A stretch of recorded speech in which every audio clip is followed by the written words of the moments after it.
Nasa dugo na nga raw ni Ferdinand Bongbong Marcos ang politika. Ilang henerasyon ng mga kamag-anak niya sa magkabilang panig ng pamilya, mga politiko. Kaya naman kabisado na raw ni Bongbong ang mga pasikot-sikot sa mundong ito. Diskarteng natutunan daw niya mula sa kanyang ama na si dating Pangulong Ferdinand Marcos.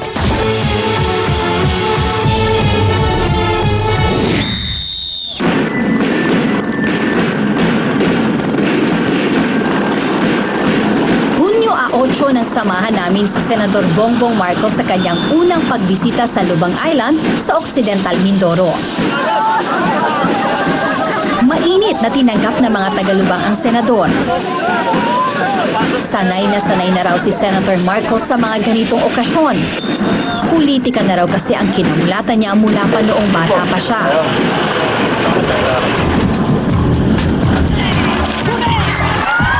Nang makarating sa bagong gate na kanyang ipinagkaloob para sa mga estudyante doon, sinimula na ang pagbasbas.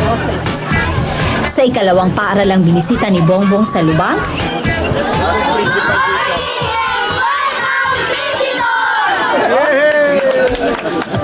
nagpakitang gilas ang mga estudyante sa senador. Matapos ang demonstration, dumiretso na ang senador sa Lubang National High School, Tilik, upang pasinayaan ang multipurpose building na ipinatayo niya dito. Hinihingian ako ng mga school room, mga school supplies, mga ganyang klaseng bagay. Tinitiyak ko na kahit papano makahanap ng paraan na makatulong.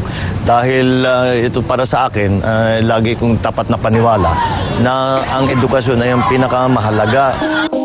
2 milyon ang inilaan na pondo ni Senator Bongbong Marcos para sa 2 proyektong ito. Ang bawat senador ay mayroong 200 million pesos na pondo para sa kanilang mga proyekto. Noong nakaraang taon, umabot sa 100 milyong piso ang pondong nagamit ni Senator Bongbong mula sa kanyang Priority Development Assistance Fund o PDAF. Mahigit 50 milyong piso ay inilaan niya sa infrastruktura sa iba't ibang lalawigan. Pero halos kalahati ng pondo sa infrastruktura ay napunta sa baluarte ng mga Marcos, ang Ilocos Norte.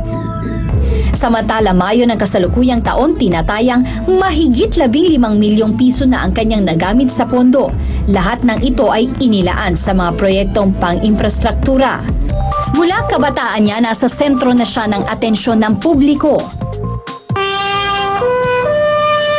Nung panahon na yun, ang issue kami mismo. Hindi namin maisasagot yung issue na ganun kung wala kundi sa larangan politika. So you have to have a way to be able to answer all these critics, to be able to come after 86. Isipin mo yung, maalala mo, mainit ng panahon na yun. Kung batuhan kami ng mura ng mga kalaban namin, ganun-ganun na lang.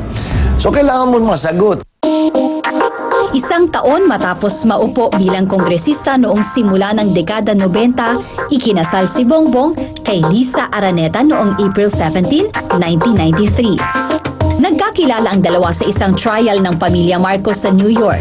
Nagkataon na yung isa sa abogado namin na tumutulong sa amin, kaklase ni Lisa sa law school. So pag nasa courthouse siya, dumadaan-daan siya, yun, nakilala ko. At saka hindi, matagal bago kami nag-date, mga 3 taon pa. Nagkaroon sila ng 3 anak, sina Ferdinand Alexander, Joseph Simon, at William Vincent. Tulad niya, pinag-aral niya rin sa Inglaterra ang kanyang mga anak. Ayaw raw kasi ng senador na lumaki sa magulong mundo ng politika ang mga bata. I think it was a good decision because the boys are turning out okay. Kasi kailangan nilang lumaki at mag-aral na hindi masyadong magulo. Hindi masyadong magulo yung kanilang pag-iisip. Kailangan makapag-concentrate.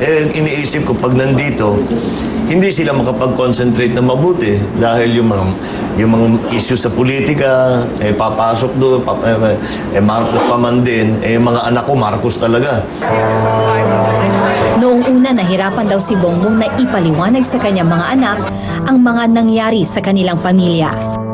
those are the parts na hindi ko gusto nung bata ako. But that's part of it. There's no way around it. Just get used to it. It doesn't mean it's true.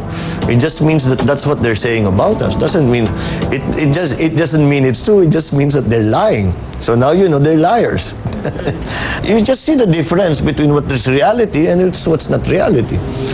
And you're smart enough to understand. So, mukhang naintindihan nila. Wala raw pressure sa mga anak niya na pumasok sa politika, hindi gaya noong bata pa siya. Nasa sa kanila yun. If they decide to go into politics, then that's up to them. Hindi ko sila pipilitin. Pero kung pamasok yan, tutulungan ko sila sa lahat. Halos isang dekada nang naging gobernador ng Ilocos Norte si Bongbong. Naniniwala siyang malaking pagbabago ang kanyang naiambag sa kanilang tinubuang probinsya. Crop, livestock, and fisheries. So, yun ang trinabaho namin, yung tatlong yun. Para at least may solid foundation yung ekonomiya ng probinsya. Lahat ng tao kumikita. Hindi kaya yaman sa pagtatanim ng palay. So, sabi ko, we need more income. So, naisip ko, tourism. Yun ang pinakamabilis eh. Mula sa pagiging third class, naging first class province ang Ilocos Norte. Sa dami ng pinagdaanan ng senador, tila isang mahabang paglalakbay ang tinahak ni Bongbong sa mundo ng politika. Pag binasa natin yung kanyang dinaanan sa politika, malinaw na iisa ang pahahantungan nito. Ito ay yung pag-akyat dun sa dulo ng isang political ladder. At ano po yung pinakadulo? At ang dulo niyan ay ang pinakamataas na position sa bayan.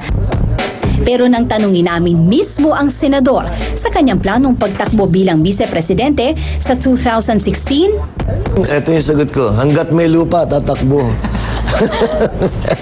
Pero yun nga, sir, Vice? I will run for something. I don't know what yet. I will run for something in 2016. mula pagkabata hanggang ngayon, politika na ang naging buhay ni Bongbong Marcos. Nananatili ang posibilidad na susunod siya sa yapak ng kanyang ama. Pero ang tanong, nagbago na nga ba ang tingin ng publiko sa pangalang dinadala ngayon ni Bongbong Marcos? Buhay politika ang kinagisna ni Senador Ferdinand Bongbong Marcos. Kahit napatalsik sa EDSA People Power Revolt ng 1986, nakabalik pa sila sa pwesto. At yan ang layuning nais nilang ipasa sa mga susunod na henerasyon ng kanilang pamilya. Nalinisin ang nabahirang pangalan na ngayon nakaukit sa ating kasaysayan. Ito ang Anggulo. Magandang gabi po sa inyong lahat.